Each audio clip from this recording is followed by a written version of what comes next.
Bismillahirrahmanirrahim.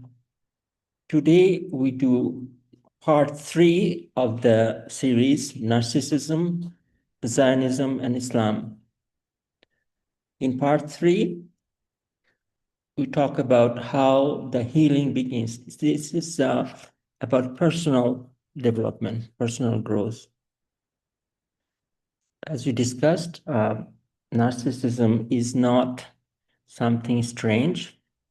Everybody has the ability to fall victim of this, because it really is coming from shaitan.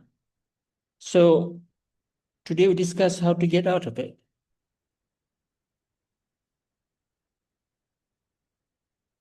So how does the healing start?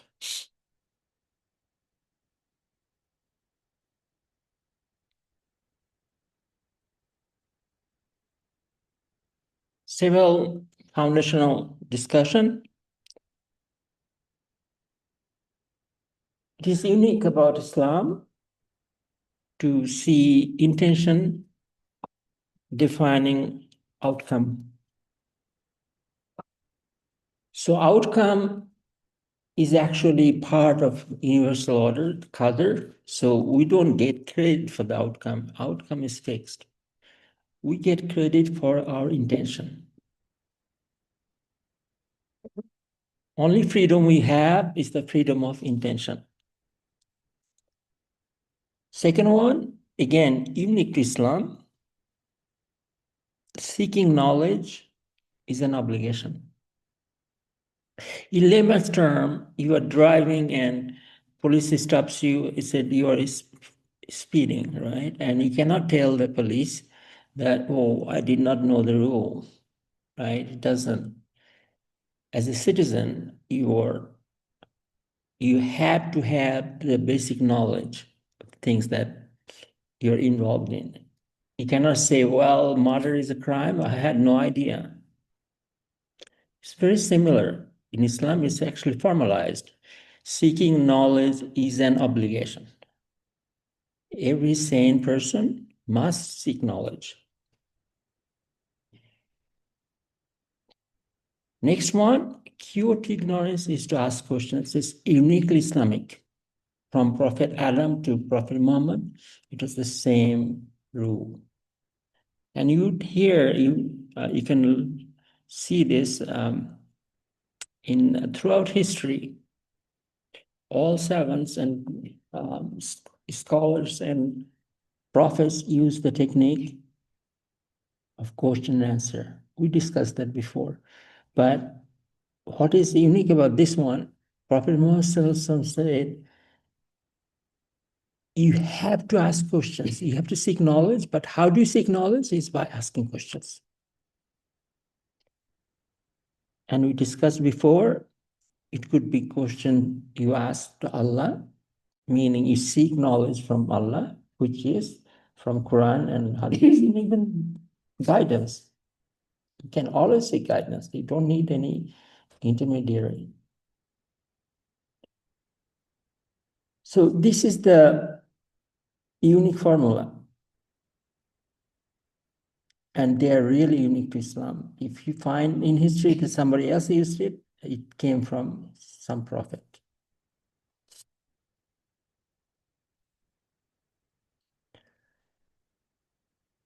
In this asking question, the most important part is you can only ask guiding questions and real questions. Guiding questions when you are a teacher or you are trying to lead somebody into correct path. It could be anybody. It could be your parents, your children. You can always ask guiding questions. So they see for themselves what is the truth. For ourselves, it's the real questions we have to ask. Just yourself. Why am I doing this? What did I go wrong? How can I improve it? What would Prophet do under the circumstance? We have a great example of Prophet Ibrahim. He was a mere child. And this is the first example we can find in Quran, in history, when he asked guiding question. You see, he broke down a whole bunch of, actually all of the idols and the statues. And when he was caught, he asked them, why don't you ask them? They are your gods. Because they said, who did it? He said, why don't you ask them? You see, that's the guiding question. So you can see the light. It didn't work out for him because they still wanted to kill him and burn him alive. But again, Prophet Ibrahim asked real questions. And that one is cited in the Quran. When he said, is this God? When he saw the stars, when he saw the moon, is this God? When he saw sun, is this God? Then he was guided. He made dua and he was guided. So real question must have the purpose of being closer to Allah. It's not random. And this is so important. If you are not able to ask real question, if the answer is not making you closer to Allah, then you're messed up. You would not be guided. You should stop and say, Allah, please guide me.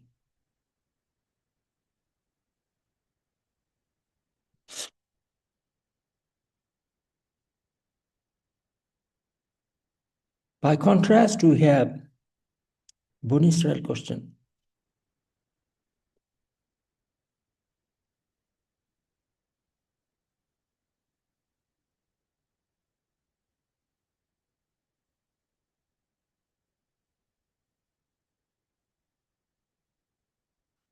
Boy, when he questioned his father and he tricked the community by destroying some of those idols, and when they came back from their festival and saw the idols were smashed, he actually, when questioned, said, well, ask them what happened if they could only speak, and they knew the idols couldn't speak, so they had beef with him.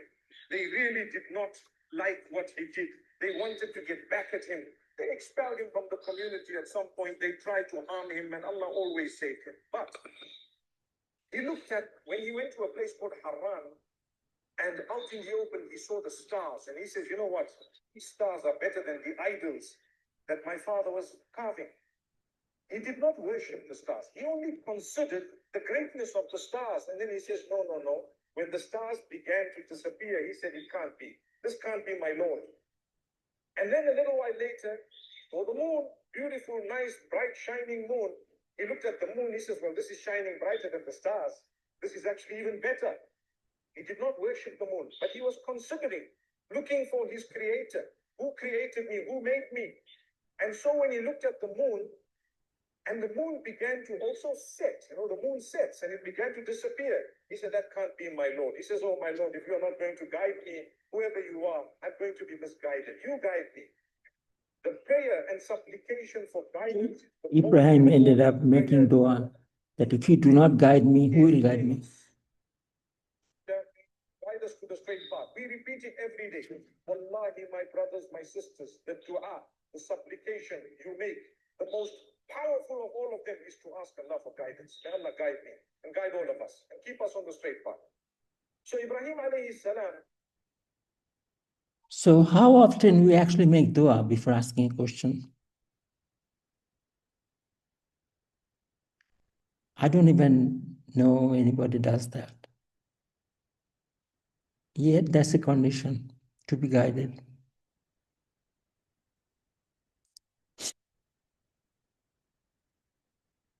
Bani Israel question, on the other hand, are full of assumptions. It takes you anywhere but closer to Allah. There was this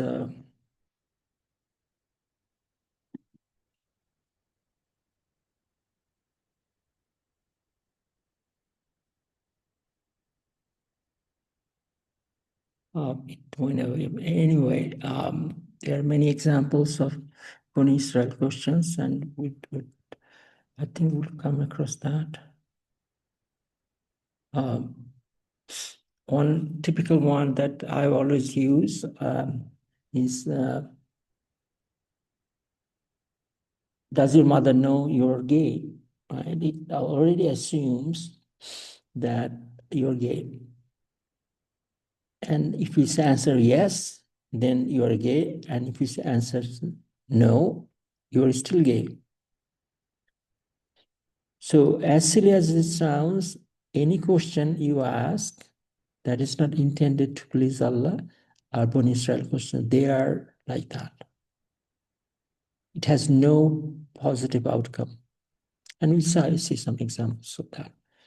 So this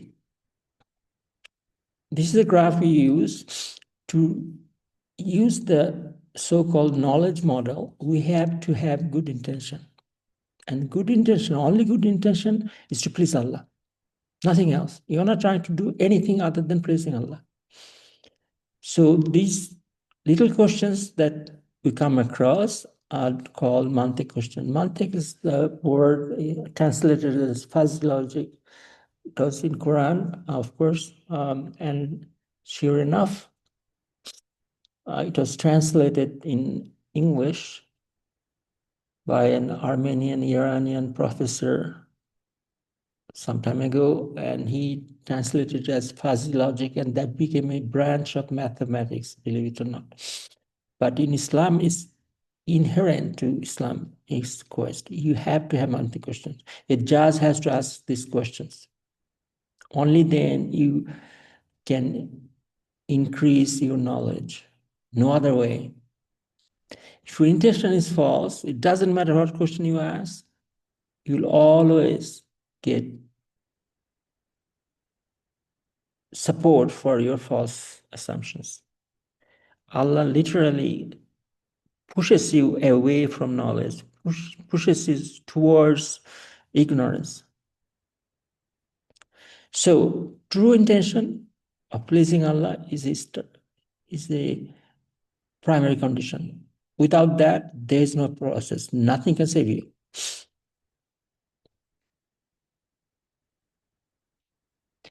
Most important question that we can ask is why? Why questions?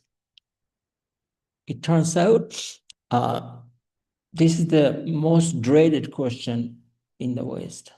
As a matter of fact, in court of law, if you go to a lawyer, and a lawyer will never ask you, why did you do this? It's a taboo to ask why, because it reveals your intention. Yet, in Islam, why is the question you should always ask for yourself? Why am I doing this? Not somebody else, because you have no control over them. You're not challenging somebody, because we're on the topic of healing yourself.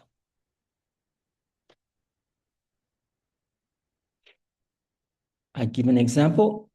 Why didn't Allah do something to protect the abused children? This is a very common one. First I heard was from a relative, she was saying that, this is so cruel. Why Allah subjects this to children?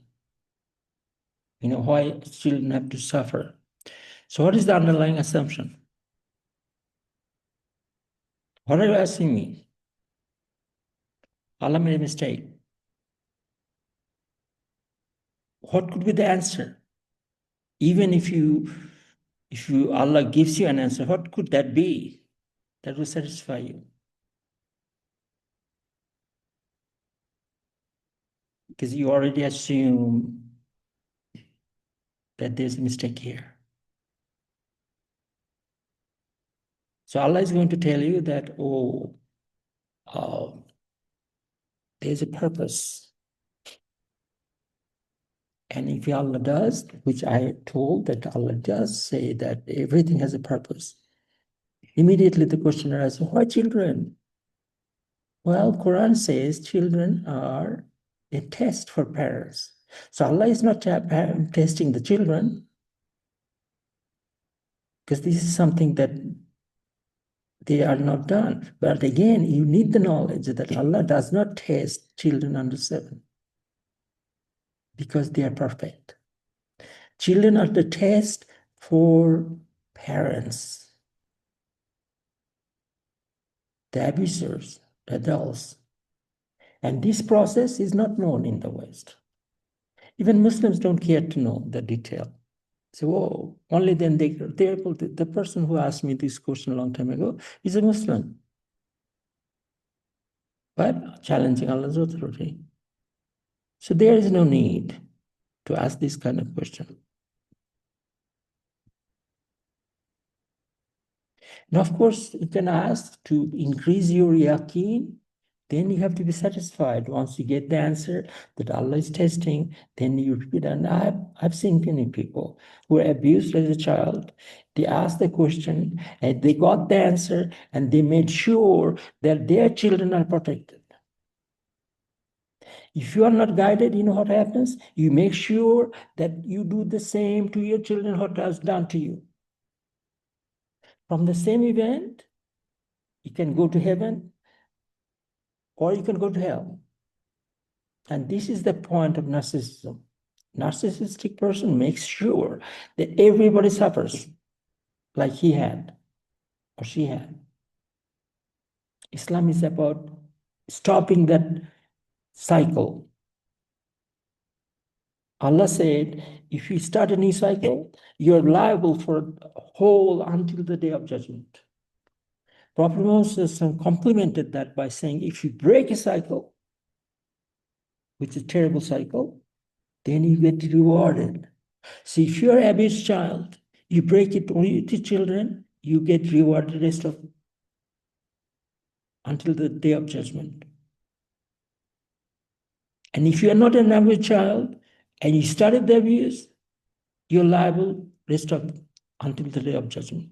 It does not mean that your children's individual sins are alleviated. You are not accountable for their sins, but you're accountable for starting something that continues. It's a very big deal.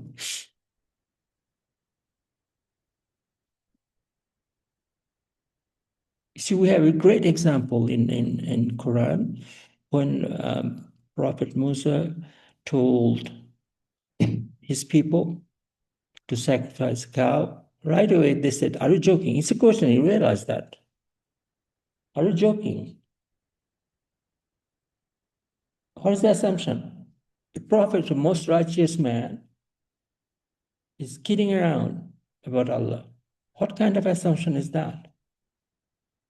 To Musa's credit, he did not blow up. He quietly said, if I am joking, that would be great zulm, that would be jahiliyyah. I could not be doing that. He explains. But they don't stop. They say, what kind of cow? Well, Allah asked you to slaughter a cow, just go get it. No, they are argumentative. This is very typical of misguided people. And we are in the topic of Bani Israel questions. What kind of cow? It seems like a benign question, but is it going to get you closer to Allah? To begin with, why didn't Allah do something to protect the abused children? Do you think the answer will make you closer to Allah? Is there an action item for you? So are you joking? Is there an action item for you? No, you're just making facade. What kind of cow? So why are you asking? So Prophet Musa described what kind of cow. Then right away they said, well, what color? Again, their intention is not good. They're just creating complication. And this is a typical example Quran cites to show to us that Bani Israel questions do not get us anywhere. So when Prophet Musa said, oh, this has to be the color, the bright yellow, and it's very soothing to your eyes and all this, right away they came up with this. Well, their conclusion is, we can't It's not very clear to us at all. For us, all the cows are the same. Look at this stupidity. Allah is asking a cow. They said, what type of cow? Then Prophet Musa explained it has to be neither old nor young, right? So, well, what is the color? He says, bright yellow, soothing to the eyes. Then they're saying, well, it doesn't clarify at all. Nothing satisfies them. All the cows are the same. Sure enough, Prophet Musa continued and described some more. Then for some miraculous reason, they actually slaughtered somebody. Were they rewarded? No. Allah made an example out of them. Even when they slaughtered, it was not accepted. You know, the first event with Habil and Kabil. Kabil's sacrifice was not accepted. And that was the problem, because intention has to be pure. So these Bani Israel guys, their intention was not good. Otherwise, you would not be asking this question. You hear order from Allah, you execute it. Allah said so, boom, I do it. Prophet said, there is no sex mixing, boom, I do not find excuses. Prophet said, you lower your gaze, I do not find excuses. I do not say, well, I'm listening to Islamic talk. Or she's reciting Quran. This is the most ridiculous one. These TikTokers are reciting Quran, so I'm looking at them. No, you do not make up excuses.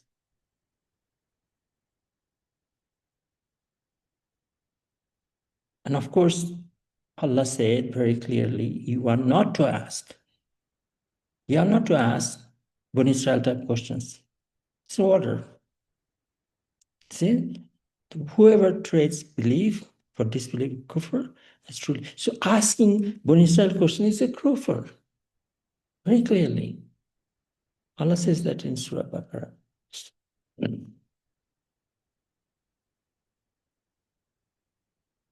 So when it comes to narcissists, typically it's recognized they are terrible answering questions. Remember, whenever they talk, they lie. Whenever they make an agreement, they break. Whenever they make a promise, they break. And whenever they argue viciously. So it doesn't, asking questions, answering them, it does not work with them. Because truth is their enemy. So a narcissist cannot answer this question. Actually, they cannot answer anything with any logic you can identify. So here, there is a list. If you did nothing wrong, why are you in so much denial, right? They get violent, right? And they say, oh, you're projecting, you're just talk like that. Why your stories don't match up? They have all kinds of excuses, but they become very defensive. It should be much easier for them to admit that, oh, I lied, and that's why stories don't match up. They will blame you that you are making up things. Why does your love disappear when I need the most? It's a typical relationship question they can never answer. How come you never apologize unless you're caught? To apologize, you have to recognize that you have made a mistake, and it has to be sincere. It doesn't happen with them. So with our narcissistic traits, we are unable to apologize. It's a very typical thing of narcissists when they treat strangers better than people that love them. It's very typical.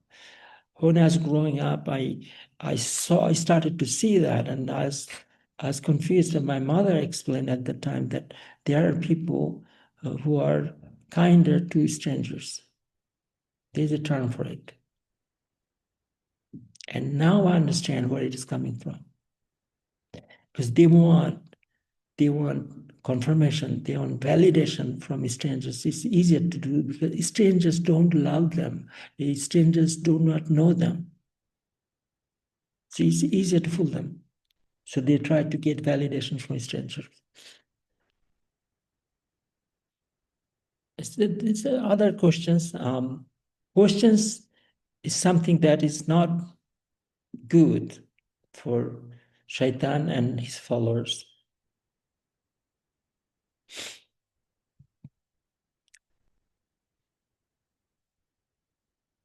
A person with narcissistic traits is incapable of asking real questions, and you can check that out.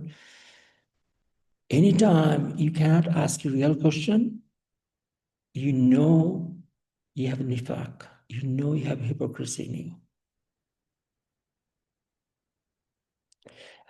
You can ask me any question, I can tell you that this should be the real question. You are asking the wrong way. Because why? Because you did not check your intention. If your intention is to please Allah, you would not be asking this. I give you a benign example. Your son went to, say, see George, right? And told George is not a good company, do not visit him. So you know that he went to see George and he came back and you ask him, where did you go? Okay? Is it a real question? No, because you already know he went to George. So why are you asking him in such a way that he has to deny?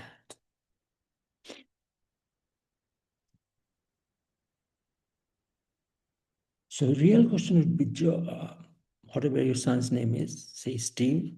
Steve, you went to George. Why did you do that? That would be a real question. You're trying to find out. But do not ask him, where did he go? You're trapping him. So you lie. And when he's caught, you would scream. So in your real life, anytime you have a question, you check. Why am I doing this? For the child, your intention is to correct him, which is fine. So always check. Why am I doing this? Am I pleasing him or pleasing her? Am I pleasing Allah? And you, most of the time you'll find out you're pleasing nobody. And certainly not Allah. And this is the example I said that the does your mother know you're gay, right? We talked about that. Most difficult question, the very most difficult question that questioning your own behavior. We cannot do that. Our ego, our nifaq, our hypocrisy does not allow us to self-reflect. And this is typical Shaitan's influence. Remember, Shaitan at no time asked him, why am I so stupid? I gave up my whole future. Just for what? For my little pride. Each of us have it. And this is where Shaitan gets into you. If we cannot question little things, boom, that becomes your standard. Shaitan builds on it.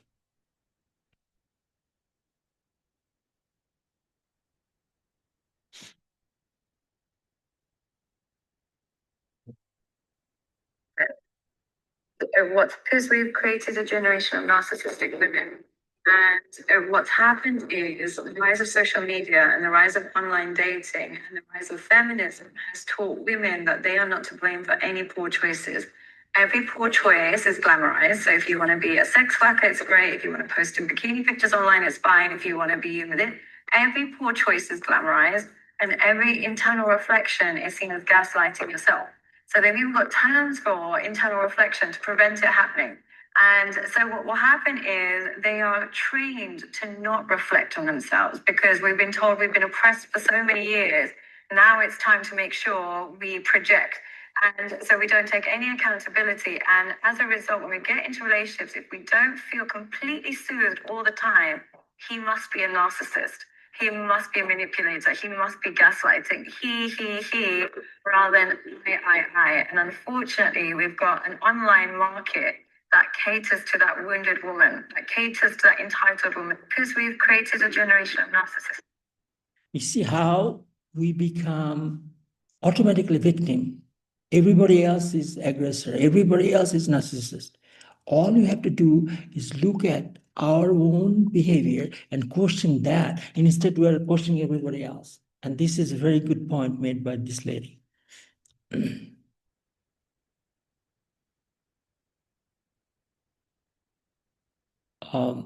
There's a saying, I forgot the guy who said it. It's an interesting one. And this one triggered this whole episode, by the way. A mistake repeated more than once is a decision. A mistake repeated more than twice is a habit. A mistake repeated more than 3 times is a character. These are 3 steps. What is a mistake? Forgetting to put Allah first. That's a mistake. This is a classic revelation. Please remember this. Forgetting to put Allah first. That is a mistake. So when do you catch that? Taking before your intention, before an action. Otherwise, if you forget to check the intention, it becomes false start. That's a mistake. But first time.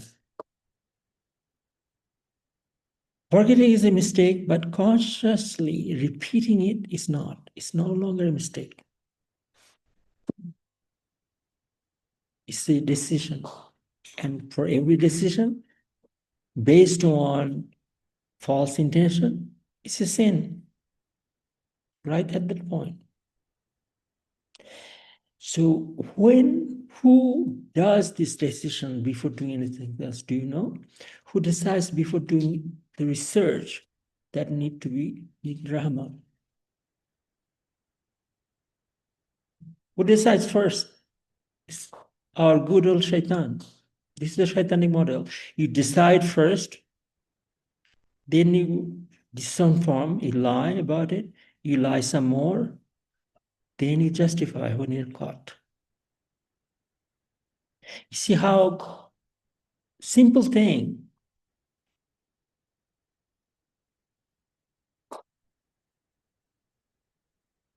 made you follow shaitan's pathway.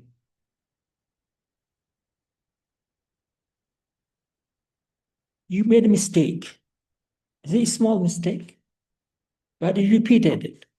Boom, you have followed shaitan's path. It's so important. Prophet Muhammad said, don't get bitten from the same hole twice. See, first time is a mistake, fine. Second time, already gone. It's a sin. So second time, it's no longer a mistake, it's a sin. It doesn't matter how small it is.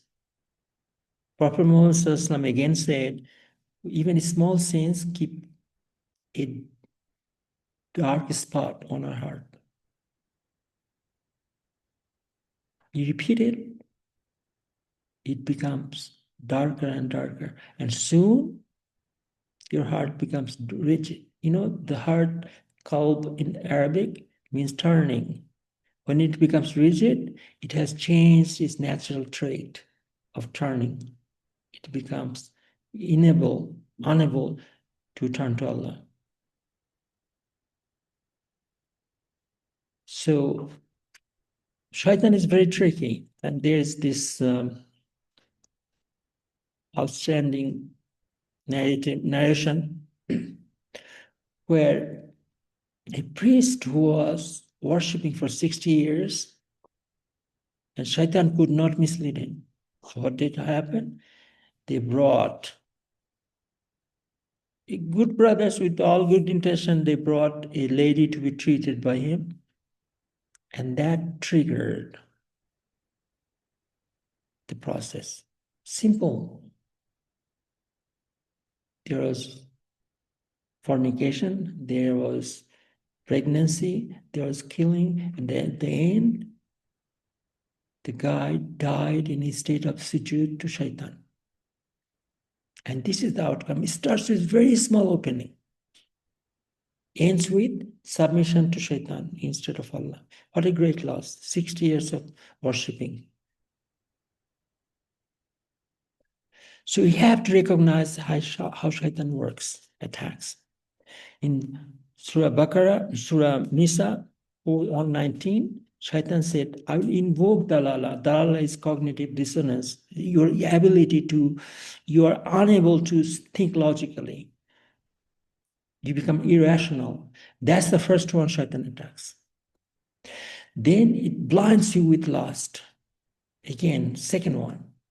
Lust for what? Sex, money, or control.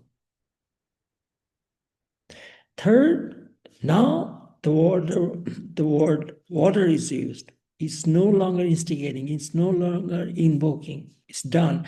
Then shaitan orders you. Animal mutilation first, self-mutilation next, order again, and replace everything natural with artificial. Remember we talked about heart's natural state is to turn to Allah, and it becomes unable. Just with these small things. Shaitan makes a small opening, seemingly unimportant, but very small.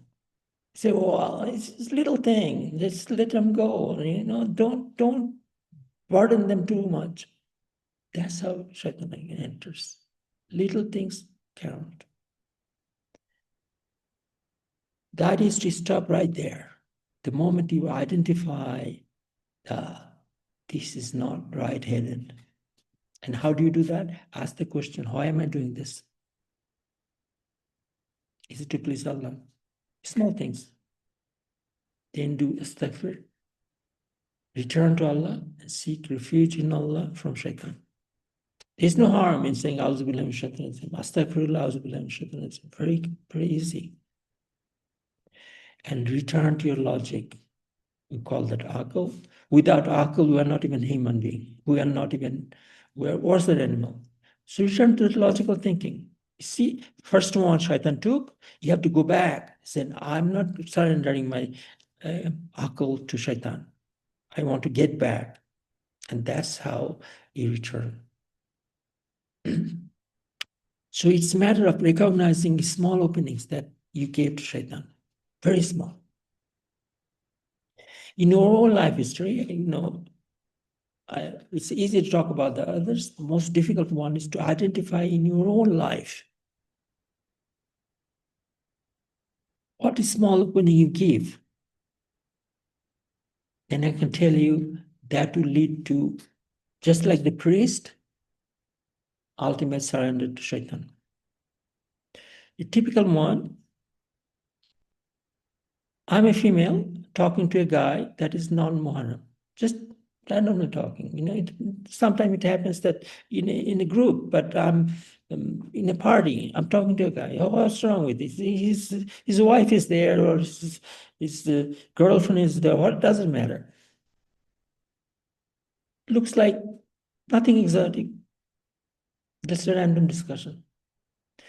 But is it to please Allah? And if it is not, I can guarantee you it will lead to something that will take you away from Islam altogether. Shaitan is that powerful. But opening is very small, very benign looking. I'm a guy and chatting online. Just religious stuff. Sometimes I'm doing dawah.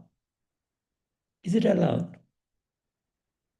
Is it allowed to do dawah one-on-one with the non-Muharram? Of course not. So right there, I've seen many examples of that. There was a guy whose name is, ID name was 786, which stands for Bismillah. He was doing all kind of stuff. All started with giving dawah. That was what, 20 years ago, longer. So you have to be able to ask why. Is it to please Allah? Just be sincere. I'm bored. That's fine. What is the remedy for boredom? Read Quran. Boredom itself tells me that Shaitan is whispering. You don't want to be wasting time. Time is the most valuable gift of Allah. Most valuable, most precious. You don't want to be wasting it.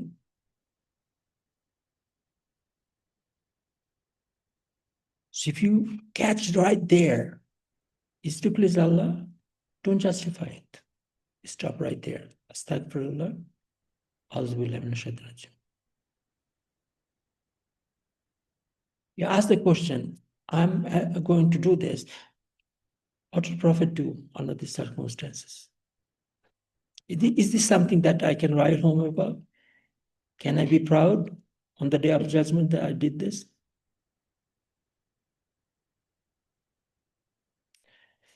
Stop before it becomes shameful. Every action.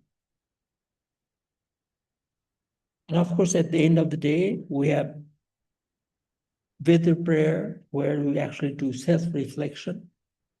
And we close the day by asking Allah for forgiveness and asking Allah for guidance in future. Most importantly, recognize how it can create a rabbit hole all the way to kufr, shirk, etc. The ability to think that way is the ultimate research we have to do. We must do. That I'm doing this, where is it taking me? There are many examples of that. It started off by saying, I'm just curious. A cute example is,